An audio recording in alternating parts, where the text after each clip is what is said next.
선박 승용량은 기존보다 90% 이상 증가했습니다. 에너지는 유지와 가던 이란의 조각은 곧장 내부의 식량난으로 이어졌습니다.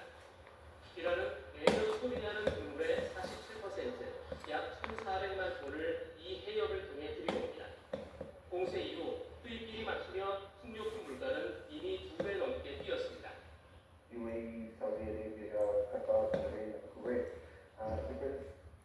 depends a lot on containerized imports of essential commodities, especially food, that comes through container ports in the Middle East side. 인접국 상황도 절박합니다. 지역 최대 물류 허브인 아랍에미리트는 곡물과 유지 종자 90%를 세베나 알리 항구를 통해 들여오는데 주요 해운사들의 운항 중단으로 수급이 끊겼습니다. 사우디아라비아 역시 곡물 수입의 40%를 담당하는 동부 항구가 막혔고 홍해 노선마저 불안정한 이중 공세에 갇혔습니다. If this does go on for weeks on weeks, we will see really a critical situation in terms of the food stocks in the Middle East. 이들 국가의 식량 기축분은 3에서 6개월치에 불과합니다. 유엔은 이번 사태가 2분기까지 장기화될 경우 전례 없는 인도주의적 재앙이 닥칠 것이라고 경고합니다.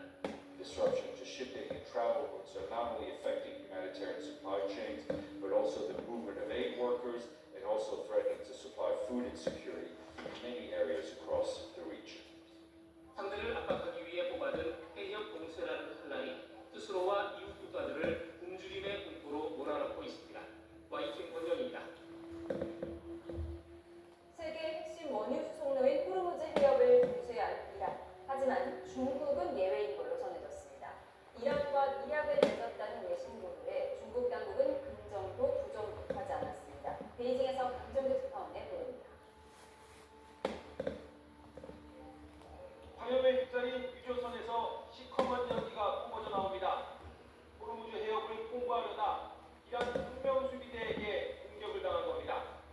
From now on, no ship in every time is not allowed to transfer the Strait of Hormuz till next notice.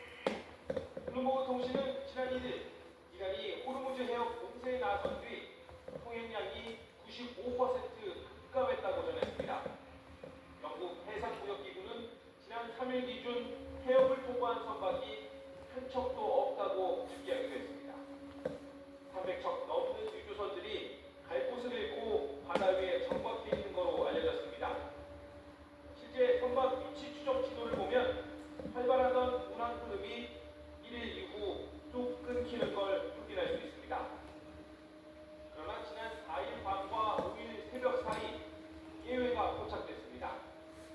아이언 메인이란 벌크선이 신호를 중국 소유로 바꾼 뒤 호르무즈 해협을 통과한 겁니다. 로이터 통신은 중국이 원유와 LNG 운반선의 항행을 보장받도록 이란과 협상 중이라고 보도했습니다.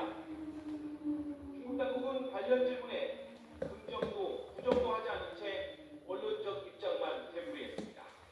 霍尔木兹海峡及其附近水域是重要的国际货物和能源贸易通道，维护这一地区的安全稳定符合国际社会的共同利益。 세계 최대 에너지 소비국인 중국, 전체 석유 수입량의 절반이 호르무즈 해협을 거치고 있습니다. 베이징에서 YTN 정정입니다. 중동 사태로 국제유가 변동성이 높아지면서 국내 경유와 휘발유 가격도 가파르게 오르고 있습니다. 물류와 기자업에 종사하는 이들도 갑작스러운 기름값 상승에 걱정이 이만저만이 아닙니다. 조경원 기자가 만나봤습니다. 주유기 앞에 서서 잠시 고민하더니 일시불 버튼을 누릅니다. 한 방울도 남김없이 기름이 다 들어간 걸 확인한 뒤에야 조심스레 노즐을 제거합니다. 아유, 한 방울이라도 애써야죠. 장거리 운행을 밥 먹듯 해야 하지만 시솟은 경유 가격에 딱 필요한 만큼만 주유해야 하는 상황입니다.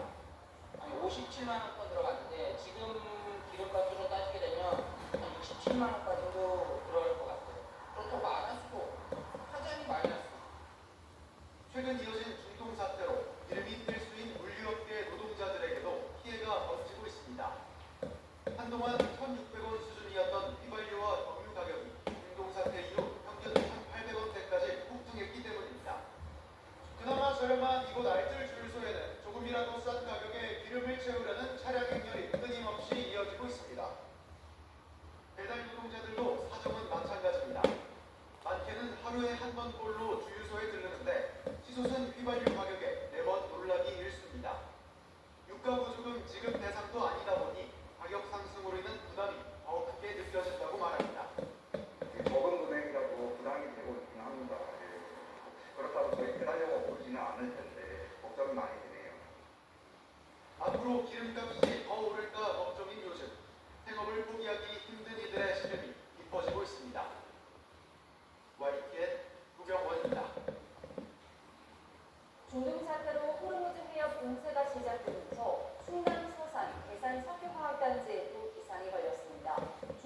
하지만 서산은 석유와 석유화 관련 업체만 90여소, 서산시 지역 내 총생산의 80%를 차지하는 핵심 산업 거점입니다. 하지만 중동산 원유 의존도가 60%를 웃도는 데다 현재 유출량이 한 달 분량에 불과해 조만간 공장 가동 유저화가 현실화될 것이란 우려가 나옵니다. 석유화 업계의 위기가 고조되자 정부는 지난해 8월부터 서산을 산업위기 선제 대응 지역으로 지정하고 체질 개선에 착수했습니다. 선제적 혁신으로 오래된 관행을 벗어나야 우리 경제에 새로운 기회를 만들 수가 있습니다.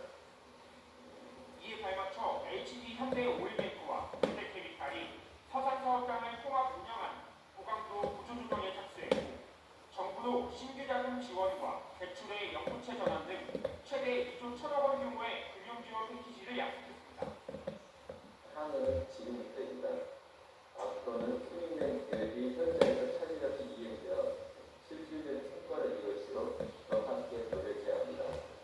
정부도 지원 패키지를 토대로 하지만 중동 사태 발발로 인한 위기 심화 등 그 파괴력을 고려할 때 산업 대판의 속도를 한층 더 높여야 한다는 현장의 목소리가 큽니다. 정부의 적극적인 지원으로 하루빨리 30%이 되어야 위기에 빠진 대상소득 분야는 글로벌 경쟁력을 되찾고 어려운 지역 경제도 다시 살려낼 수 있을 것으로 보고 있습니다. 중동발 오일쇼크 위기 속에 선제적인 산업구조 재편으로 서산 대산 석유화학 단지에 꺼져가는 불꽃을 되살릴 수 있을지 주목됩니다. YTN 우승훈입니다. 국제유가 급등으로 1,495원까지 오르던 원달러 환율은 미국 고용지표가 크게 부진하게 나오자 뉴욕장에서 상승폭을 축소하며 1,482원 부근에서 마감했습니다. 뉴욕장에서 원달러 환율은 전날 서울 외환시장 종가 대비